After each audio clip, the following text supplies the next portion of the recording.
Pada zaman Rasulullah Shallallahu Alaihi Wasallam, hiduplah seorang pemuda yang bernama Zahid, yang berumur 35 tahun, namun belum juga menikah.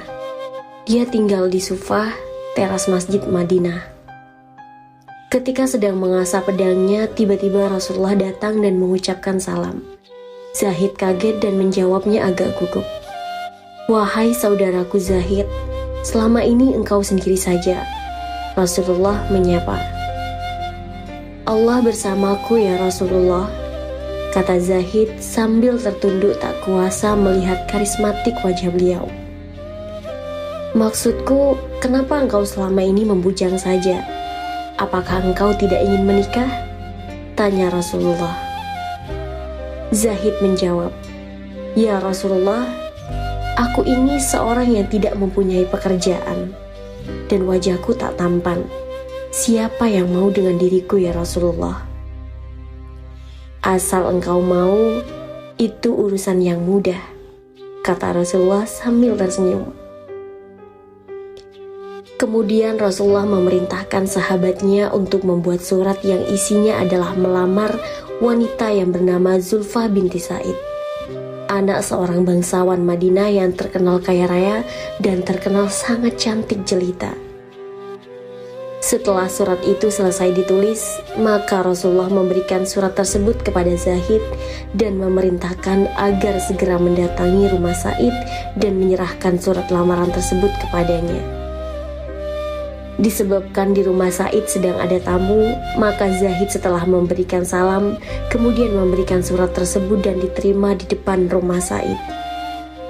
"Wahai saudaraku Sa'id, aku membawa surat dari Rasulullah yang mulia.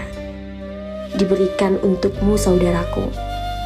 Sa'id menjawab, "Wah, ini adalah suatu kehormatan buatku." Lalu surat itu dibuka dan dibacanya. Ketika membaca surat tersebut, Sa'id agak terperanjat karena tradisi Arab perkawinan yang selama ini biasanya seseorang bangsawan harus kawin dengan keturunan bangsawan dan yang kaya harus kawin dengan orang kaya. Akhirnya Sa'id bertanya kepada Zahid, "Wahai saudaraku, betulkah surat ini dari Rasulullah?" Zahid menjawab, "Apakah engkau pernah melihat aku berbohong?" Dalam suasana yang seperti itu, Zulfa datang dan berkata, "Wahai ayah, kenapa sedikit tegang terhadap tamu ini? Bukankah lebih baik dipersilakan masuk?" "Wahai anakku, ini adalah seorang pemuda yang sedang melamar engkau, supaya engkau menjadi istrinya," kata ayahnya.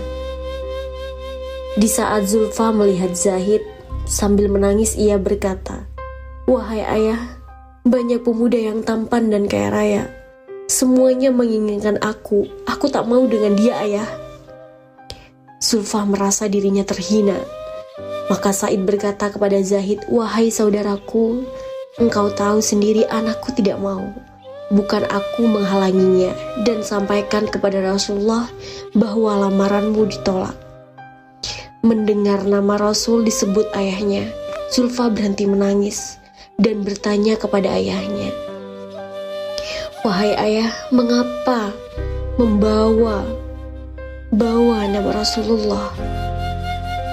Akhirnya Sa'id berkata, "Lamaran kepada dirimu ini adalah perintah Rasulullah." Zulfa kaget kemudian beristighfar beberapa kali. "Astaghfirullahaladzim, Astagfirullahaladzim, Astagfirullahaladzim." Ia menyesal atas kelancangan perbuatannya itu. Seketika ia berkata kepada ayahnya, "Wahai ayah, kenapa tidak sejak tadi ayah berkata bahwa yang melamar ini Rasulullah? Kalau begitu, segera aku nikahkan dengan pemuda ini." Zahid pada hari itu merasa jiwanya melayang-layang ke angkasa, dan baru kali ini merasakan bahagia yang tiada taranya, dan segera melangkah pulang. Sampai di masjid ia bersujud syukur. Rasulullah yang mulia tersenyum melihat gerak-gerik Zahid yang berbeda dari biasanya. "Bagaimana Zahid? Alhamdulillah lamarannya diterima ya Rasulullah, jawab Zahid. Apakah sudah ada persiapan? Zahid menundukkan kepala sambil berkata, ya Rasulullah, aku tidak memiliki apa-apa. Akhirnya Rasulullah menyuruhnya pergi ke beberapa sahabat untuk membantunya mendapatkan uang untuk menikah. Setelah mendapatkan uang yang cukup banyak, Zahid pergi ke pasar untuk membeli perlengkapan perkawinan. Tak lama kemudian setibanya di pasar, bersamaan itu pula ada pengumuman jihad untuk perang melawan orang kafir yang mau menyerang masyarakat muslim Madinah. Zahid mulai bingung untuk menentukan sikap, menikah atau berjuang demi agama Allah. Akhirnya dia mencoba kembali lagi ke masjid. Ketika Zahid sampai di masjid, dia melihat kaum muslimin sudah siap-siap dengan perlengkapan senjata. Zahid bertanya, ada apa ini? Sahabat menjawab, wahai Zahid, hari ini orang kafir akan menghancurkan kita. Apakah engkau tidak mengetahui? Zahid istighfar beberapa kali sambil berkata, wah, jika begitu, uang untuk menikah ini akan aku belikan baju besi dan kuda yang terbaik. Aku lebih memilih jihad bersama Rasulullah dan menunda pernikahan ini. Para sahabat menasihatinya, wahai Zahid, nanti malam kamu berbulan madu, tetapi engkau malah hendak berperang. Zahid menjawab dengan tegas, hatiku sudah mantap untuk bersama Al-Mustafa Rasulullah pergi berjihad. Akhirnya Zahid maju ke medan pertempuran. Dengan hebatnya beliau bertempur, banyak dari kaum kafirin tewas di tangannya, dan pada akhirnya beliau mendapatkan syahid. Gugur demi membela agama Allah dan Rasulullah. Peperangan telah usai. Kemenangan direbut oleh Rasul dan pasukannya. Senjata yang penuh dengan keberkahan ketika Rasulullah memeriksa satu persatu yang telah gugur di jalan Allah sebagai syuhada Allah Azza wa Jalla. Nampak dari kejauhan sosok pemuda yang bersimbah darah dengan luka bekas sasatan pedang. Rasulullah menghampiri jasad pemuda itu sambil meletakkan kepalanya di pangkuan manusia agung ini.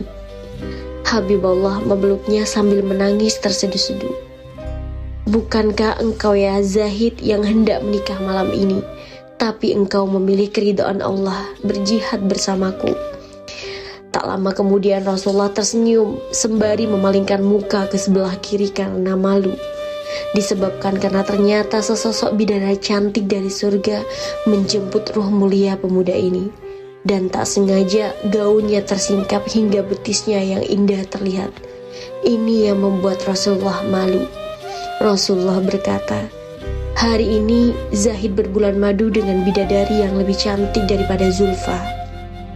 Pada saat itulah para sahabat meneteskan air mata. Dan Zulfa pun berkata, ya Allah, alangkah bahagianya calon suamiku itu jika aku tidak dapat mendampinginya di dunia, maka izinkan aku mendampinginya di akhirat.